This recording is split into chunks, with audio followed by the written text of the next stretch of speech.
Welcome back, Insurance Ultimate Warriors. How do you like that little throwback, Craig? Yeah. You're tuned into the Insurance Dudes podcast. You listened to the last one. You know that this is the best insurance podcast out there.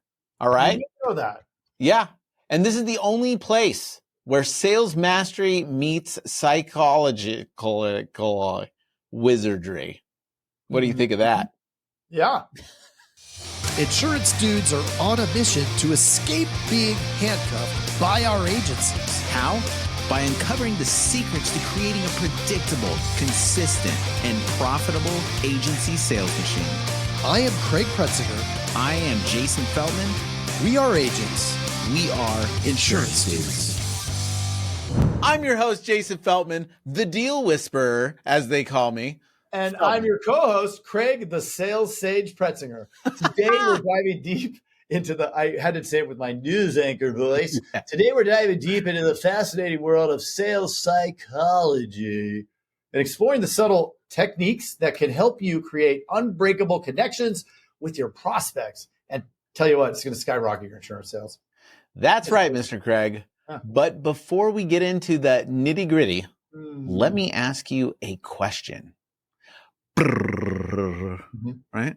That's how we do the... Yeah. Okay. Yeah. Have you ever been in a sales conversation where it feels like you and the prospect are just not on the same page? Like you're speaking a different language, perhaps? Oh, you mean like when we were reading Amy's article? Yeah. Absolutely.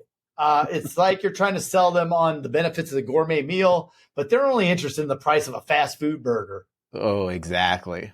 And that's where the power of psychological techniques comes in. By understanding how your prospect thinks, feels, and communicates, you can create the level of rapport and trust that's deeper than any sales script. Ooh. That's right, Mr. Jason. We're going to overlap with a couple of the pieces from last week because they were so powerful. Love it. And they're so persuasive in these situations. And those words I'm saying just don't make any sense, but that's all right. Let's look at the first one. It's matching and mirroring. Remember this one? I do. Okay, so this is where you subtly adjust your body language. We're saying it over and over because it's that important. The tone of your language, even your breathing. And when we're talking on the phone, these things still matter. It's going to create that instant connection, and it's on a subconscious level. Yeah.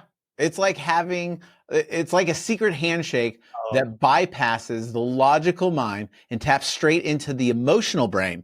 Because remember, emotion sells.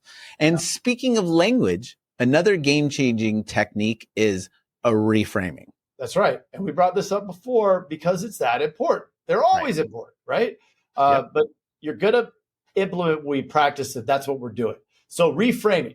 It's the art of turning a perceived negative into a positive. For example, they say it's too expensive. You might reframe it by saying, you're right, it is. It does have a higher price, but that's because it provides the most comprehensive coverage in the market, and it ensures that you and your family are going to be fully protected. Boom! Suddenly, the price isn't a drawback. It's a sign of value and peace of mind. And that brings us to another potent technique, and that's anchoring. Anchoring, which we didn't bring up and we needed to bring up. Right. So it's all about creating positive associations. So if you're consistently using a particular phrase like financial security in the context of your conversation, or eventually this prospect is going to start to associate those good feelings with your offering. Yep. It's also a NLP technique, right? Very neuro-linguistic processing. Well, anyways, it's like the sales version of Pavlov's dog. Ring the bell of financial security enough times and your prospects will be salivating. Mr. Jason, that is one way to put it, and I like it. But what about those times when a prospect's words say one thing and their body language says another? That's where sensory acuity comes in. Right. By paying close attention to your prospects' nonverbal cues. You can pick up on subtle signs of resistance or engagement and adjust your approach accordingly. So it's kind of like having a secret decoder ring for human behavior. If you see your prospect crossing their arms or leaning away, that's a sign to change your tactics. 100%. Absolutely, Mr. Craig. And one of the most effective ways to shift a prospect's state is through future pacing. What is future pacing? Well, that's what I'm going to tell you. And why am I going to tell you? Because you just asked me. This is where you vividly describe the positive outcomes they'll be experiencing by working with you and your team. You know, one of the things in life that brings me great joy is when you say vividly, Mr. Jason. Oh well, I'm glad I said it then. Do you want to know why? Yeah, well, now I do. It's like you're painting a picture of their ideal future when you're using the word vividly. You're inviting them to step into it. For example, you might say, imagine waking up every day with the peace of mind that comes from knowing your family is protected no matter what. That's what our policy can provide for you. And as they imagine that future, the future with Mr. Craig, they start to associate those positive feelings with you and your offering. This is true stuff. It's a powerful way to create desire and urgency without being pushy. Nobody likes the pushy person. No, that's the beauty of these psychological techniques, Mr. Jason. They allow you to influence and to persuade in a way that feels natural and authentic, both to you and to the prospect. Absolundo. And the best part is anyone can learn and apply these techniques. Anyone? Yes, it just takes practice and willingness to step outside of your comfort zone. 100%. But for our listeners who are ready to take their sales skills to the next level, way to wreck the call to action, we've got a special treat.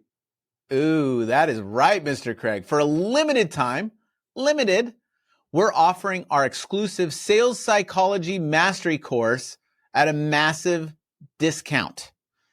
This comprehensive program dives deep into the techniques we've discussed today, as well as many others, and shows you exactly how to apply them in your insurance sales conversations. Now, I think you've oversold it a little bit, Mr. Jason. It's not really a course. It's more like a handout of 10 with 10 things on it. It's really good, though. It could be more or less turned into a course. And guess what? We're going to throw it. You get it for free. Ooh, I love it. Yeah. Do you? I love it. And this isn't just a bunch of theory and fluff. Ugh. Who likes fluff? This course is packed with practical, real-world examples and exercises that will transform the way you sell insurance. We guarantee it. Yep. So what you can do, we're going to throw the link down in the show notes. You can just click on it, and you're going to download the cheat sheet for the 10 psychological triggers for insurance sales. And it is solid. You can use all of them. Really good for your daily meetings. That's right. That's right. This handy guide summarizes the key techniques we've covered today and gives you even more examples of how to use them in your sales conversations. Yep. So that's all for today. Remember, mastering the psychology of sales is the key to building deeper relationships, closing more deals, and creating a thriving insurance agency. So get out there, teach your team this, and you guys start practicing these techniques. And if you need any help along the way, you know where to find us. But until next time, this is Jason and Craig signing off. Keep selling, keep smiling, and keep unlocking the power of your mind.